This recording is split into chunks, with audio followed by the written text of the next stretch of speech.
வளமுடன் மக்களை பாருங்கள். இது பேர் தான் மரவள்ளி கிழங்கு. இது ரோஸ் மரளின்னுவாங்க. இது குச்சிக்கிழங்குன்னு சொல்லுவாங்க. ஆள்வள்ளி கிழங்குன்னு சொல்லுவாங்க.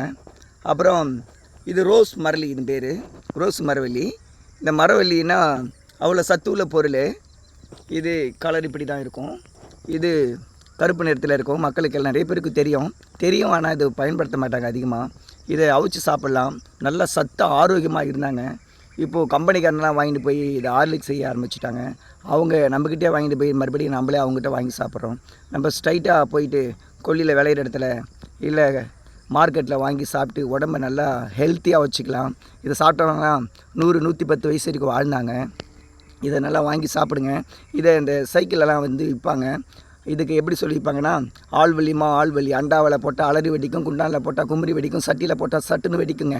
வாங்கம்மா வாங்க, பாண்டி ஆள்வள்ளினாங்க. இது பாண்டியில் இல்லை, இது பண்ருட்டியில் இருக்குது. இந்த செடியை பார்த்துங்க. இந்த கிழங்கை வாங்கிட்டு போய் அவிச்சியும் இல்லை கூட்டாகவும் செய்து சாப்பிட்டு உடம்பை ஆரோக்கியமாக வச்சுங்க. வர்ற காலம் முழுவதும் நம்ம ஆரோக்கியமாக இருக்க வேண்டும். ஓம் சிவாய நம. மூலிகை கிறுக்கன் யூடியூப் சேனல் பாருங்கள். லைக் பண்ணுங்கள், ஷேர் பண்ணுங்கள், கமெண்ட் பண்ணுங்கள், பெல் பட்டனை அழுத்திடுங்க.